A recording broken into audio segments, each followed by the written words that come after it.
ఆంధ్రాలో ఎన్నికల తర్వాత చంద్రబాబు నాయుడు అంటే ఎన్డీఏ కూటమికి 164 సీట్లు అంటే పెద్ద మెజార్టీ ఇచ్చారు. దాని తర్వాత ఆ మెజార్టీ మీద రకరకాల చర్చలు ఉన్నాయి. అది ఈవీఎంలలో లోపం జరిగిందని ఒకటి రకరకాల చర్చలు నడుస్తూ ఉన్నాయి. ఇప్పుడు ఆ చర్చల్లోకి మనం పోకపోయినా బట్ మెజార్టీ వచ్చింది. ఆయన ముఖ్యమంత్రిగా ఉన్నాడు కూడా. కానీ ముఖ్యమంత్రి అయిన తర్వాత పెద్ద ఎత్తున ఎదుటి పార్టీని లేకుండా చేసే ఓ ప్రత్యేకమైన కార్యక్రమం అయితే జరిగింది. అది దాడుల విషయంలో కావచ్చు, లేదు బెదిరింపుల విషయంలో కావచ్చు.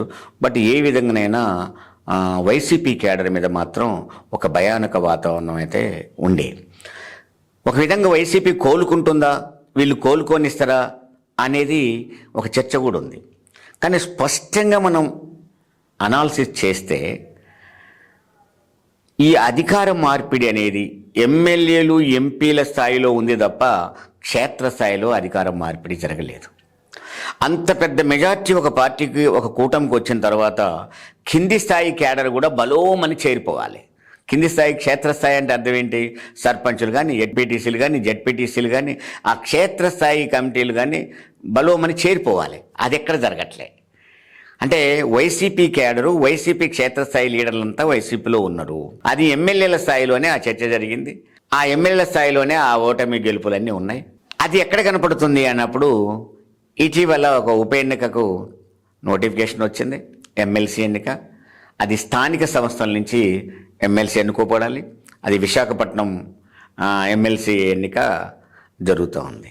దానికి ఎప్పుడో స్టార్టింగ్లోనే జగన్మోహన్ రెడ్డి గారు అభ్యర్థిని ప్రకటించాడు. ఎమ్మెల్సీగా బొత్స సత్యనారాయణ గారు అంటే సీనియర్ లీడరు, అతను పోటీ చేస్తాడని చెప్పారు.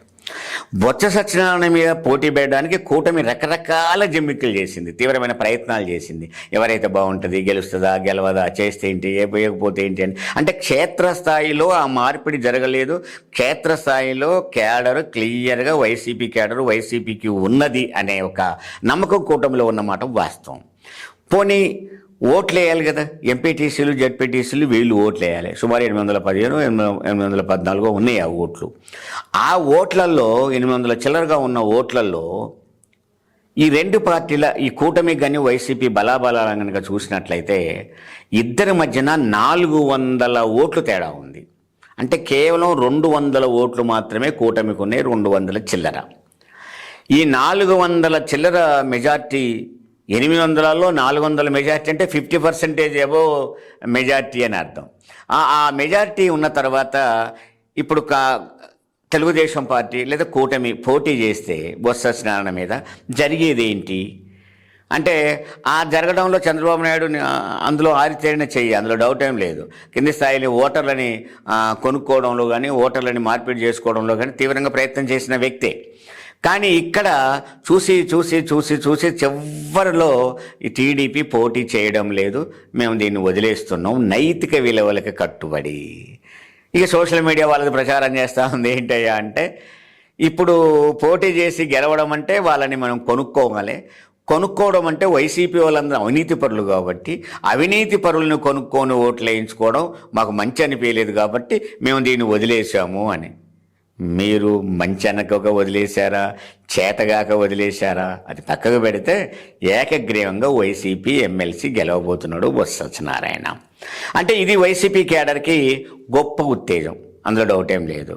అంటే ఒక ప్రతిపక్షాన్ని తట్టుకోలేక అధికార పక్షంలో ఉన్న 3 పార్టీలు కూడా పోటీ చేయకుండా ఉండడం అనేది అది ఖచ్చితంగా ప్రజల్లో కనపడుతూనే ఉంటుంది, అందులో డౌట్ లేదు.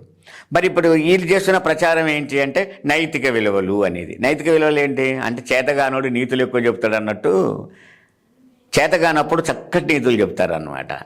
ఇదే నైతిక విలువలు తెలంగాణలో ఒక ఎమ్మెల్సీని కొనుక్కోవడం కోసం 5 కోట్ల రూపాయలకు ఇప్పుడున్న రేవంత్ రెడ్డిని పంపించినప్పుడు 50 లక్షల రూపాయలు ఇచ్చి 4.5 కోట్ల డబ్బులు తర్వాత ఇస్తామని చెప్పేసి ఆయన ఓటుకు నోటు కేసు ఉందే, అప్పుడు ఈ నైతిక విలువలు కనపడలేదా అని అడుగుతున్నాను. కడపలో మెజార్టీ లేకపోయినా సరే ఎమ్మెల్సీగా పోటీ చేసి వివేకానంద రెడ్డిని ఓడించడం కోసం చాలామందిని ప్రలోభపెట్టి తీసుకొని ఓట్లు వేయించి వివేకానంద రెడ్డిని ఓడగొట్టినప్పుడు ఈ నైతిక విలువలు కనపడలేదా అంటున్నాను.